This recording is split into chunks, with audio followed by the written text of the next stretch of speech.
Números 14, do 1 ao 4. Também vai estar ali na tela para você ler. O texto diz assim: naquela noite, toda a comunidade começou a chorar em alta voz. Todos os israelitas queixaram-se contra Moisés e contra Arão.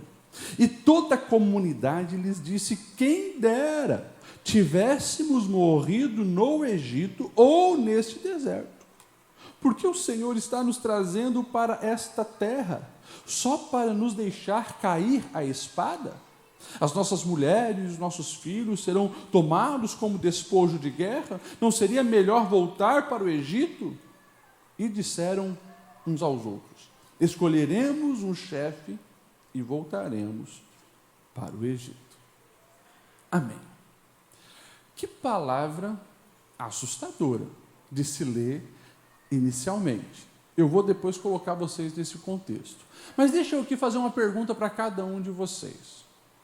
Quem aqui deseja viver o novo de Deus para a sua vida diz amém? Amém. Amém? Amém. Glória a Deus. Está animado. Queremos e precisamos porque Deus tem o novo para cada um de nós. Mas deixa eu fazer uma outra pergunta. Quantos aqui querem passar pelo deserto para desfrutar o novo de Deus? Às vezes, a gente não para pensar no desafio que se tem para viver as promessas do Senhor. Deixa eu situar você nesse texto. Pastor, nós lemos um texto onde diz que o povo estava chorando, murmurando contra os líderes, Josué, Caleb e Moisés e Arão, e agora eles estão dizendo que melhor seria ter morrido lá no Egito ou no deserto. Você conhece a história, pelo menos o básico dela. O povo de Israel é escravo no Egito.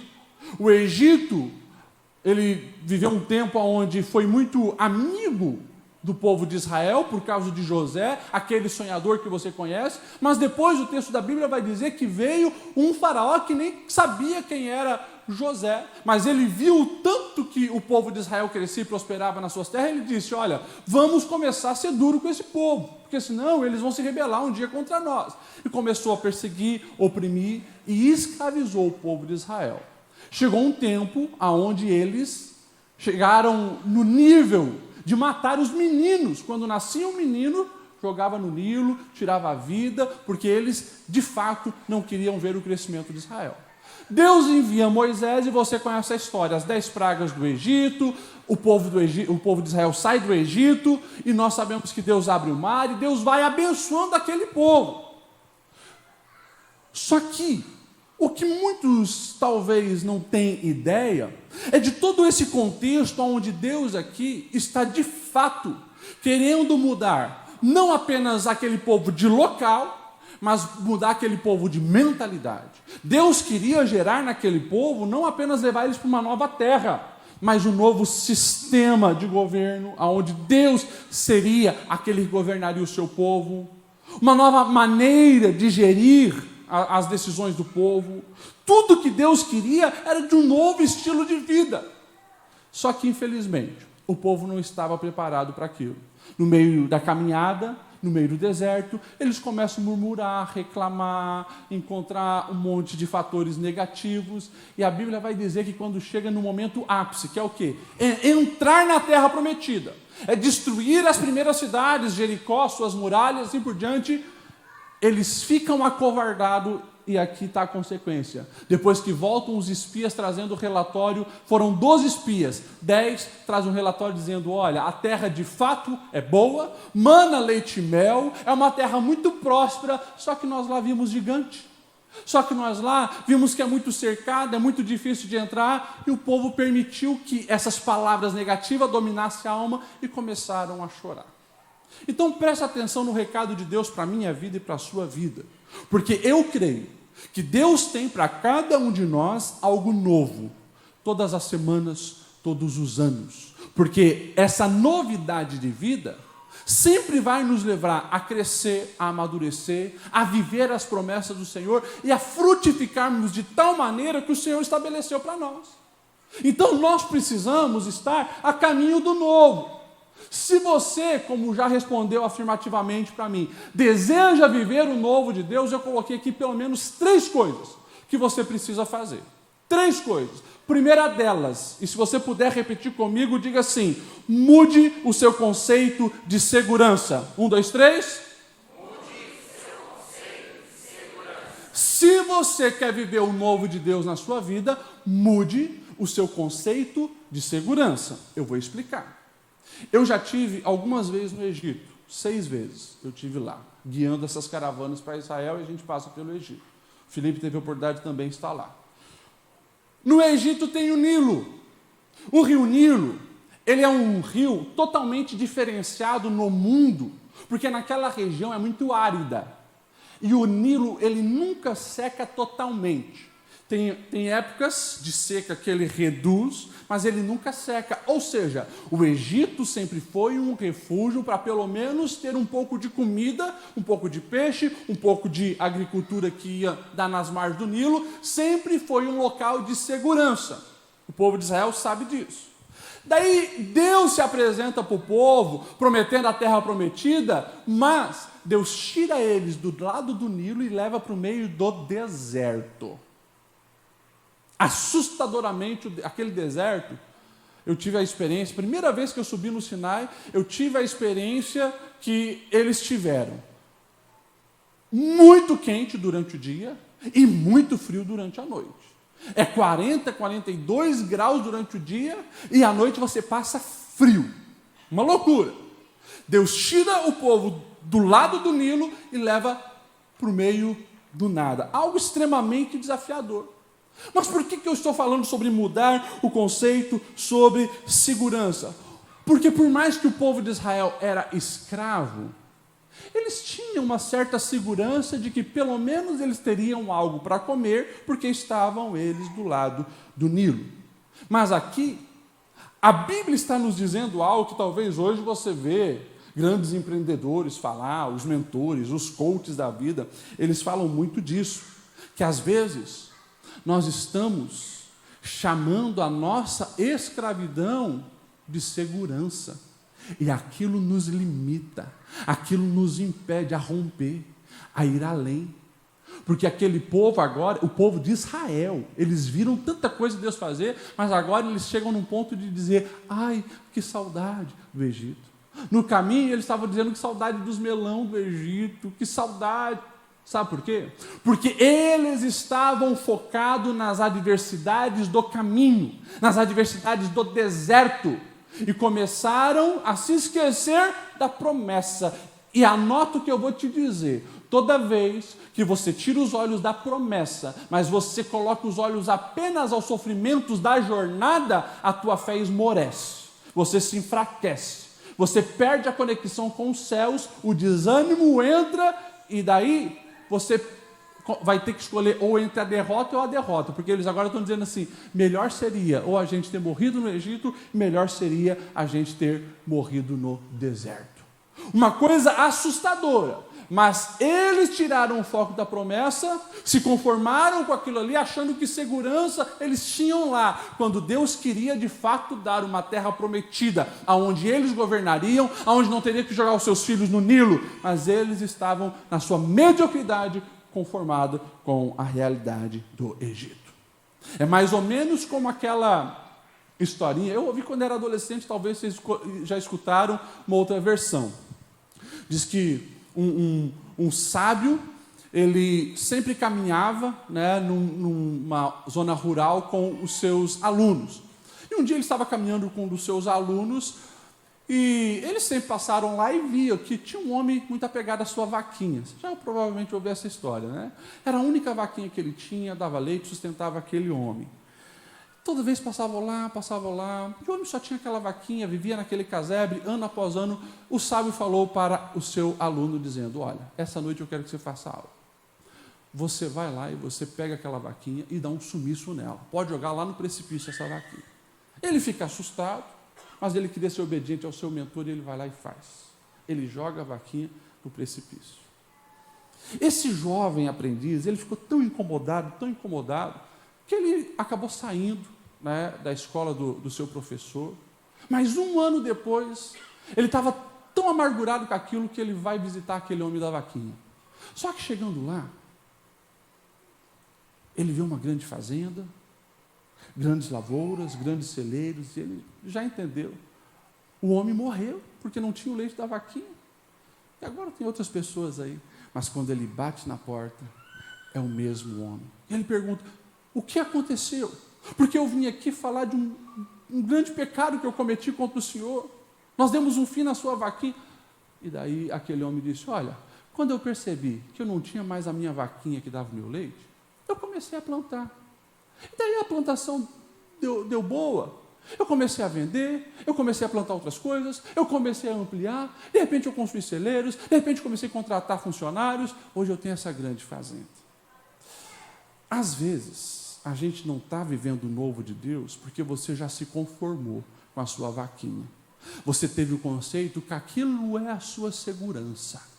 A Bíblia o tempo todo, ela não está dizendo, e o povo de Israel, eles já deveriam saber disso, porque a gente olha as histórias dos patriarcas, e está muito claro na história dos patriarcas, que para eles viverem o novo, eles precisavam de fato viver e romper os desafios. A gente olha, por exemplo, para Abraão. Deus tinha algo tremendo e maravilhoso para Abraão. Imagine, um velho que não tinha filhos, mas tinha o sonho de ter. Deus diz, sai do meio da sua terra e vai para um lugar que eu vou te mostrar. Ele sai, ele enfrenta todo o deserto, mas ele vai no caminho do novo, e ele vive o novo de Deus. O filho dele é a mesma coisa, está num período de seca, todo mundo está indo para onde? Para o Egito, porque lá vai ter mantimento. Deus se manifesta para Isaac e diz, não, você vai ficar onde eu te disser. E Deus o faz prosperar lá, no meio dos filisteus. A gente olha a história, por exemplo, de Jacó, e Deus diz, saia do lado da sua mamãe, vai lá para a casa de Labão, um tio trapaceiro, mas lá ele vai viver as promessas do Senhor, e tem os seus filhos. A gente vai ver o José, aquele que é traído pelos irmãos e colocado lá no cárcere no Egito depois. Pois é, Deus havia dado sonhos para José, mas como ele escolhe o novo, ele enfrenta todas as adversidades e vê os sonhos se realizar se tornando governador. Mas todos eles entenderam o seguinte, presta atenção nisso, a segurança que nós temos não depende de pessoas, não depende de circunstância. Por isso que eu falei, o nosso conceito de segurança precisa mudar, porque a nossa segurança precisa ser o Senhor. Segurança para cada um de nós é estarmos no centro da vontade de Deus. Esse é o lugar mais seguro para mim e para você. É no centro da vontade do Senhor. Se você ainda está pensando que quando conseguir aquele emprego, aquela promoção, quando o meu salário for tanto, aí eu estarei seguro, eu estou aqui declarando com todas as palavras bem claro para você, não. Você está enganado. Segurança é quando nós estamos no Senhor. Ele é a nossa segurança. É por isso que agora esse povo chega lá para espiar a terra, vê gigantes, estão aflitos. Porque eles pensaram que a terra ia ser dada de bandeja. Mas daí tem 2 homens, Josué e Caleb. Eles se posicionam no meio do povo e dizem, não, vamos confiar e acreditar, porque Deus está conosco, nós vamos devorar os nossos inimigos. E o povo estava com o coração fechado para o novo, porque para eles, segurança se baseava naquilo que eles viveram lá no Egito. Você está me entendendo, amém? Amém. Pastor, mas quer dizer então que a gente vai enfrentar os desertos para vivermos as promessas do Senhor. E no deserto tem adversidade. Sim, no deserto tem adversidade. Mas você pode ter uma certeza, Deus sempre vai estar com você também no meio do deserto. Agora, presta atenção. Deserto é lugar de amadurecimento e crescimento. No deserto, você entende que você precisa depender de Deus. É por isso, escute bem, por isso que muitas vezes Deus vai permitir você entrar no deserto. Às vezes a gente não entende, mas Deus vai permitir. Lá haverá dependência do Senhor, lá haverá milagres, lá a sua fé vai ser fortalecida. Então entenda uma grande verdade, que nós precisamos se enxergar na terra prometida, mas o processo não deve ser negligenciado. Nunca busque atalho para viver uma maturidade em Deus. Os atalhos são perigosos. Se Deus te levou no meio do deserto, esteja em sintonia com a voz dele, porque ele vai se responsabilizar de te proteger, de te guardar, de fazer a diferença. Agora, presta atenção. A vida acontece ao vivo. Deus não vai, ao lhe dar a promessa, dar também uma nota onde você vai encontrar os obstáculos do deserto. Isso não acontece. Isso não acontece. Para cada um de nós, se o Senhor tivesse dado, olha, o preço que você vai ter que pagar para ver esse sonho é esse, muitos nem mais acreditariam nesse sonho. Vamos lá, o exemplo que eu dei de José.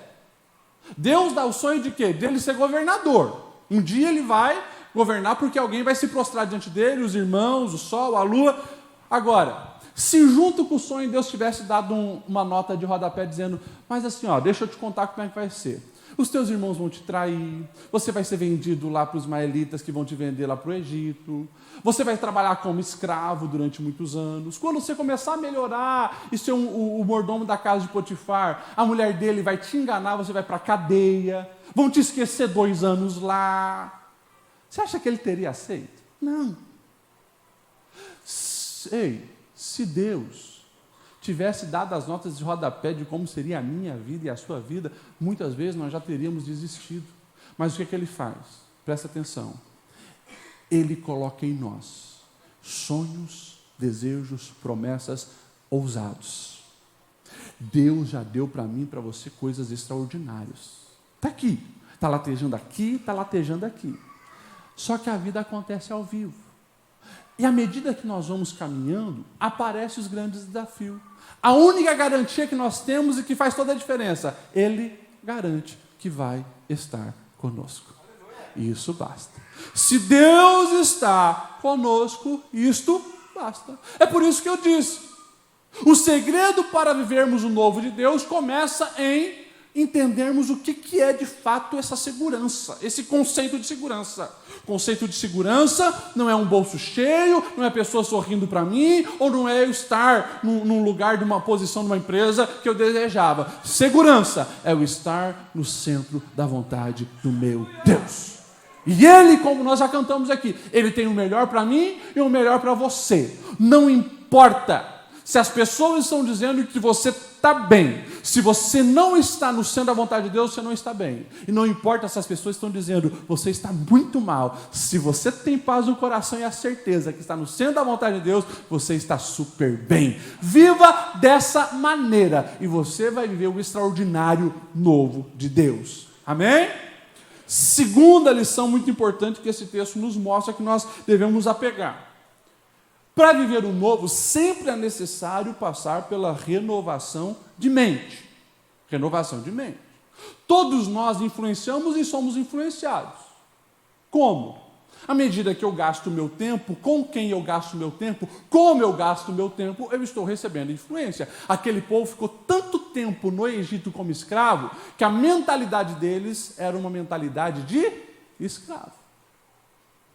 Eles precisavam permitir que Deus renovasse a mente deles. E eles não estavam entendendo isso. Se você lê o contexto aqui, eles tinham um complexo absurdo de inferioridade. Porque quando eles veem os gigantes, eles dizem assim, olha, nós parecíamos gafanhoto diante deles. E eles vão dizer assim, aos nossos olhos e aos olhos dele. Eles se viam como gafanhotos e pensavam que os gigantes de lá viam também eles como gafanhotos.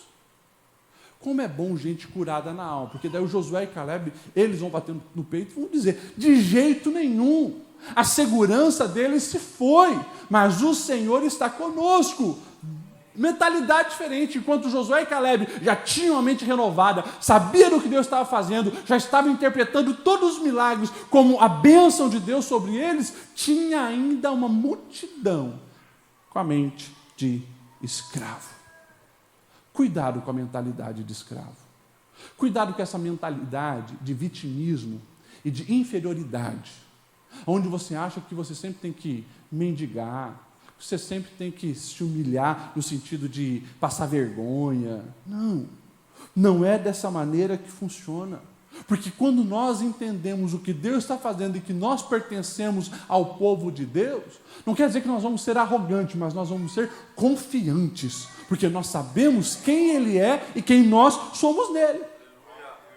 A mentalidade de escravo, ela é terrível, porque ela te coloca numa posição de inferioridade. Pessoas, escute isso, pessoas que alimentam a inferioridade, elas vão ter algumas características, e a gente vê isso bem claro no texto. Elas vão ter dificuldade de confiar, porque na mente dela todos estão tentando prejudicar. É terrível, e isso eu atendo no gabinete toda semana. Quando um homem, ele é vitimista, ele tem a mentalidade de vítima, ele destrói o casamento. Porque qualquer coisa que aconteça na casa é contra ele, estão tentando prejudicar, estão tentando humilhar. A mesma coisa da mulher. Tem mulher que cresceu com essa síndrome de inferioridade, achando que não merece ser amada, que os abusos que acontecem, a violência que acontece, as palavras de humilhação que acontecem, ela merece isso e fica naquela condição. Mentalidade de escravo, nunca vai conseguir alcançar o novo. É preciso romper isso. Quem tem essa mentalidade de escravo, não renovou a mente, tem a tendência também de sempre terceirizar a culpa para os outros. Não importa o que aconteça, culpado é o fulano, culpado é o ciclano. Se você observar, o povo está dizendo assim, culpando a Deus. Por que o Senhor nos trouxe para essa terra? Para cairmos às espadas e para que as nossas mulheres e crianças sejam presas. Gente, Deus tirou o povo do Egito e já declarou, eu vou na frente de vocês, eu vou colocar vocês na terra prometida, eu vou desbaratar os inimigos de vocês. Eles não acreditaram nada disso. Eles não aceitaram a bênção, não fizeram a parte deles na aliança e agora estavam culpando a Deus por algo que nem tinha acontecido, que eles achavam que eles iriam perder as guerras que estavam por vir. Cuidado com isso. Nós não podemos ficar com essa mentalidade. Paulo, lá na frente, agora ele escreve para a igreja dos Romanos e ele vai dizer assim, gente, não se conforme com esse século. Antes, vocês precisam transformar pela renovação do vosso pensamento, a renovação da vossa mente, para que vocês experimentem qual seja a boa, agradável e perfeita vontade de Deus. Eu falei que nós somos influenciados, influenciamos, e sim a nossa maneira de pensar, a nossa mentalidade, está de acordo com aquilo que a gente vive. Eu pergunto para você, é possível você querer um novo e continuar gastando 10 horas por semana vendo novela e vendo seriado? Vou começar a apertar.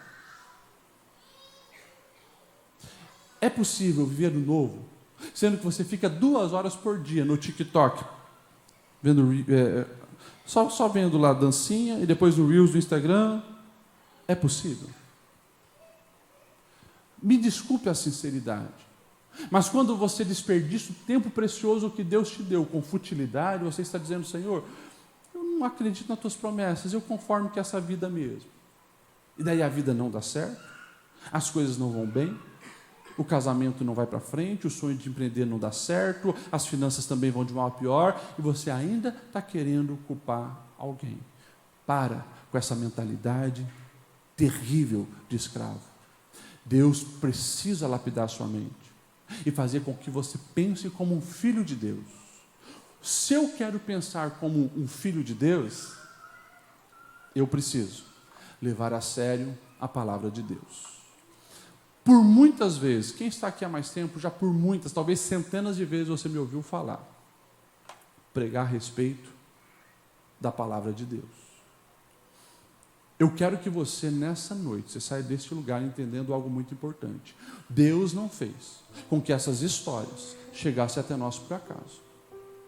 Deus não fez com que a sua palavra atravessasse séculos, por mais que essa palavra foi perseguida. Tentaram destruir, tentaram queimar, tentaram acabar. Muitos falaram que era questão de anos para ela sumir. Ela atravessou séculos, continua do mesmo jeito, as mesmas histórias, porque Deus vela pela sua palavra, para que nós venhamos aprender com ela, entender que é Deus falando conosco. Cada história é uma mentoria ao seu coração. Cada personagem é para mostrar para você e para mim como Deus age, o que Ele tem para mim e para você. Então assim, não tem como viver o novo se eu não permitir que a palavra purifique a minha mente. Ei, eu tenho encontrado tantas pessoas que dizem assim: pastor Ediel, eu vou nos cultos, mas eu não consigo melhorar o meu olhar lascivo. Eu vejo um homem, eu vejo uma mulher. Pastor, eu não consigo, a minha boca fala palavrão o tempo inteiro. Pastor Ediel, eu vou na igreja, mas o vício me domina. Todos os casos têm a mesma característica. Negligencia o beabá. Oração e palavra. Oração e palavra. A palavra, ela purifica. A palavra renova. A palavra dá luz, dá estratégia, preenche a alma, alimenta o teu ser. A palavra te ensina. Pode juntar todos os professores do mundo, todos os sábios do mundo, todos os cientistas do mundo. Eles não conseguem chegar perto da sabedoria que nós encontramos na palavra. Então, a partir de hoje, pelo amor de Deus e pelo amor da sua alma, comece a valorizar a palavra de Deus. Ame a palavra de Deus. Estude a palavra de Deus. Pastor Ediel, mas eu acho tão difícil. Esses dias eu falava sobre isso.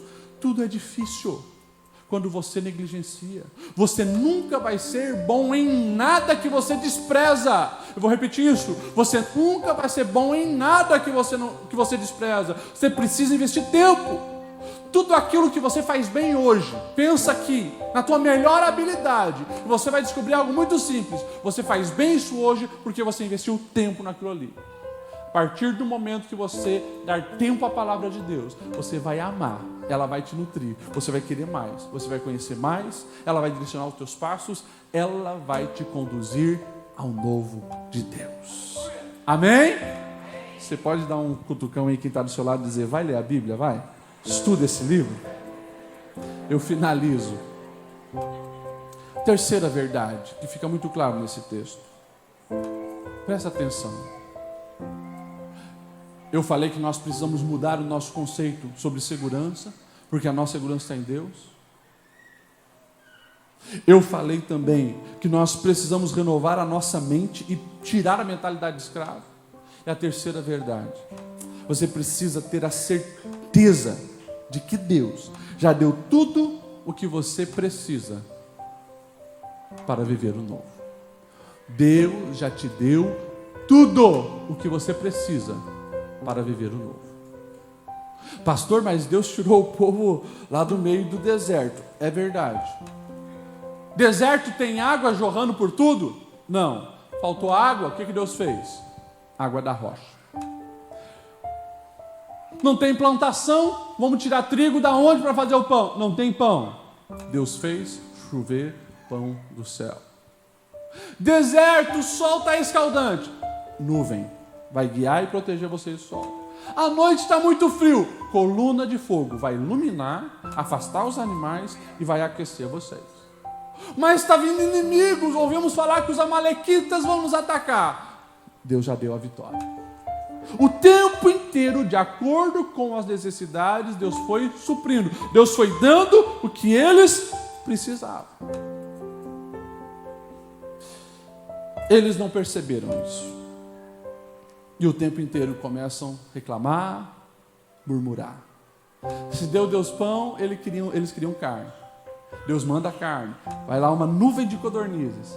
Eles reclamam: mas a gente tem saudade dos peixes lá do Egito. A gente tem saudade dos melãos. Sempre arrumando uma desculpa, porque não entenderam o que eles precisavam para chegar aonde Deus deu a promessa.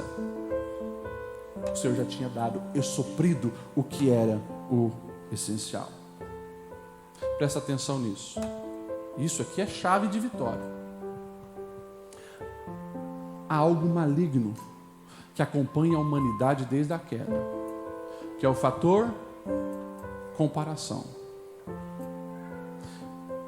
Eles receberam o que eles precisavam, mas parece que lá no Egito tem o melão que a gente não tem, tem o pepino que a gente não tem. Presta atenção nisso. Para de ficar comparando o teu presente com a realidade de outras pessoas. Deus está te conduzindo para uma terra que emana leite e mel. Foca na promessa. Foca na promessa. Hoje, quando você vai em Israel, é lindo de ver. É assustador, porque você sai do Egito, o Egito é deserto. Você entra em Israel, para onde você olha tem verde. Eles desenvolveram uma técnica de gotejamento e eles plantam tudo o que você imaginar. E eles escolhem tudo o que você imaginar. É terra que emana leite e mel. O povo ficava se comparando com coisa pequena, quando deveria agradecer a Deus e continuar caminhando para o novo de Deus. Presta atenção, porque de novo, vamos voltar lá na cena do Instagram. Parece que todo mundo tem uma vida melhor que a sua. Você está reclamando porque parece que todo mundo viaja, todo mundo passeia, todo mundo tem uma família linda, olha só todo mundo sorrindo na foto, tudo mil maravilhas. E daí você começa a reclamar da sua vida e fica tão preso naquilo ali que acaba se esquecendo da promessa que Deus já te deu. Foca na promessa. Seja grato pelo que Deus te deu. Começa a usar o que Deus te deu. Começa a ver beleza no que Deus te deu. Porque é lindo, no meio do deserto, ver uma coluna de fogo protegendo do frio. É lindo, no meio do deserto, começar a ver algo parecido com neve, mas é pão caindo do céu. É lindo. Eles não perceberam a beleza do milagre, porque estavam presos nas comparações. Cuidado, como eu falei, desde quando o pecado entrou no mundo, esse mal tem tirado a beleza da vida de muitas pessoas. Nunca estão contentes e satisfeitas com o que Deus já deu, porque sempre estão olhando para a vida das outras pessoas. Não seja escravo dessa mentalidade. Mais uma vez, eu falei de Davi hoje. Antes de Davi enfrentar Golias, Saul pega a armadura dele, linda armadura, a melhor que tinha em Israel, usa ela. Ele, não, eu vou usar o que Deus já me deu, vou ficar na funda, porque eu sei que é aqui que Deus vai me dar a vitória, como Ele já deu a vitória. E ele usa a funda, a pedra. Ei, Deus já te deu tudo o que você precisa. Usa isso, desenvolva isso. Deus colocou em cada um de nós uma fagulha de criatividade. Para quê? Para criar. Você parou para pensar sobre isso? Um dia eu vou vir só pregar sobre isso aqui. Eu pergunto para você, quantos bancos de madeira desse Deus fez na criação? Nenhum. Quantos armários Deus fez na criação? Nenhum. Quantas cadeiras de madeira Deus fez na criação? Nenhuma. Sabe o que Deus fez? Árvores. Mas no homem colocou a essência da criatividade. O homem desenvolveu milhares de coisas a partir de uma árvore. Vocês estão me entendendo? Amém? E daí, Deus te deu um marido, Deus te deu uma esposa, Deus te deu os filhos, Deus te deu um trabalho. Você não imagina o potencial que tem aquilo ali, ou essa pessoa ali. Só que às vezes você está tão focada em outras coisas que esqueceu de desenvolver a criatividade naquilo que Deus já te deu. Começa a usar o que Deus te deu. Você vai viver o novo dele sobre a sua vida. Vamos se colocar em pé? Eu quero orar por você. A vida é feita de escolhas. O que você está escolhendo aí para 2023? Sabe, meus irmãos, presta atenção aqui. Quantos aqui já passaram dos 15 anos de idade? Você tem mais que 15 anos. Não vou perguntar as idades, não. Vocês estão... Né? Por que você está perguntando isso, pastor Ledial? Porque quando a gente nasceu, teve algumas decisões que a gente não pôde tomar. Você não decidiu onde você nasceria, quem seria teu pai, quem seria tua mãe. Você não decidiu quem seriam teus irmãos. Você nem decidiu o seu nome, que te acompanha e vai te acompanhar o resto da vida. Você não decidiu isso. Mas você foi amadurecendo. E você veio descobrindo o poder da decisão. Hoje você é adulto. A vida está diante de você.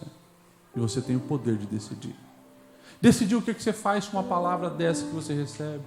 Decidir se vai levar Deus a sério ou não.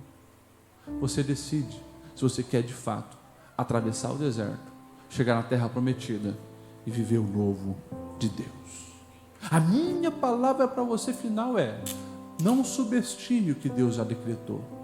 Não subestime o poder da promessa, porque é muito maior do que você imagina. O que você precisa fazer? Obedecer, aguentar o processo, porque grande vai ser a recompensa.